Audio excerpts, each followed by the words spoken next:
Bretton Woods system जो है सबसे पहला सिस्टम था जिसने बताया कि कैसे एक्सचेंज रेट जो है करेंसीज का वो कंट्रीज़ के बीच में होगा।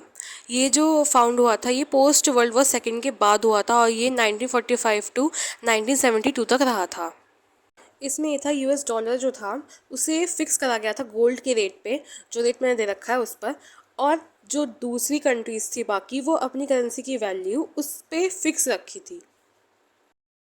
इस एग्रीमेंट से इंटरनेशनल मॉनेटरी फंड मतलब कि आईएमएफ और वर्ल्ड बैंक खुला था, इस्टेब्लिश हुआ था। ये फॉर्मली इस्टेब्लिश हुए थे दोनों ऑर्गेनाइजेशन दिसंबर 1945 में। आईएमएफ की जॉब ये थी कि वो करेंसी रेट को मेंटेन रखे और दूसरा कि कंट्रीज़ जिनको मॉनेटरी फंड की ज़रूरत पड़े उनको आइडेंटिफाई करके उनकी नीड्स को पूरा करना। वर्ल्ड बैंक का काम ये था कि वो ऐसी कंट्रीज़ को देखे, एडमिनिस्टर करे जहाँ पे मनी की उन्हें प्रॉब्लम हो, फिजिकली भी और फाइनेंशियली भी वो डिस्ट्रॉय हो सेकेंड वर्ल्ड वॉर से।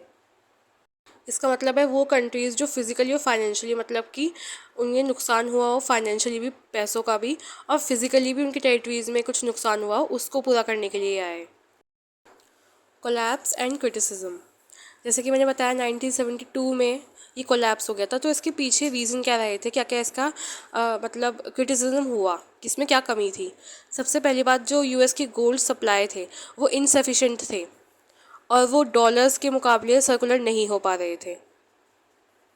दूसरा पॉइंट ये है कि डेवलप्ड कंट्रीज़ जिसमें यूएस से सबसे ज़्यादा इम्पॉर्टेंट है, तो ऐसा कहा गया कि डेवलप्ड कंट्रीज़ जो अपनी हेजेमनी, अपनी डोमिनेंस को ज़्यादा दिखा रही है, ऐसे गवर्निंग कर रही है, मतलब इस सिस्टम को लेके आई वो। और कहा गया कि ये सिस्टम पूरे देशों की करेंसीज को चलाएगा। तो एक तरीके से डोमिनेंस हो गया डेवलप कंट्रीज़ का अंडर डेवलपिंग और डेवलपिंग कंट्रीज़ के ऊपर। जैसे कि मैंने बताया वर्ल्ड बैंक और आईएमएफ उन दोनों का काम ये था कि जिन कंट्रीज़ को फिज़िकली हार्म हुआ है और फाइनेंशियली हार्म हुआ है वर्ल्ड वॉर सेकेंड से, और जो कंट्रीज़ को मनी की ज़रूरत होती है वो ये दोनों प्रोवाइड करवाता है। लेकिन होता ये था कि वो उसके साथ एक कंडीशंस भी रखते थे, लोन कंडीशंस भी रखते थे कि हम आपको इतना पैसा देंगे, आपको इतनी वैल्यू पे, और आपको इतने में लोन कंडीशंस, उसमें सारी चीज़ें बता रखी होती है। तो कहीं ना कहीं एक प्रॉब्लम क्रिएट होती थी और कहीं ना कहीं जो कंट्रीज़ इनसे लोन लेती थी उन्हें बहुत ज़्यादा प्रॉब्लम का सामना करना पड़ता था, उन्हें ज़्यादा प्रेशराइज करा जाता था। तो एक तरीके से ये प्रॉब्लम क्रिएट होती थी इससे, और ख़ास करके अंडर डेवलपिंग और डेवलपिंग कंट्रीज़ इसमें आती थी।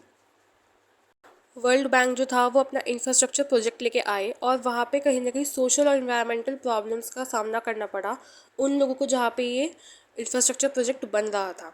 जैसे कि इन्वायरमेंट प्रॉब्लम में पोल्यूशन आ गया, उन्हें दूसरी जगह शिफ्ट होना पड़ा, रिवर्स वगैरह डैमेज हो गई। तो इंफ्रास्ट्रक्चर प्रोजेक्ट की वजह से भी काफ़ी प्रॉब्लम्स का सामना हुआ। तो इसी वजह से जो ये एग्रीमेंट था इसका क्रिटिसिज्म करा गया और ये कोलैप्स हो गया 1972 में।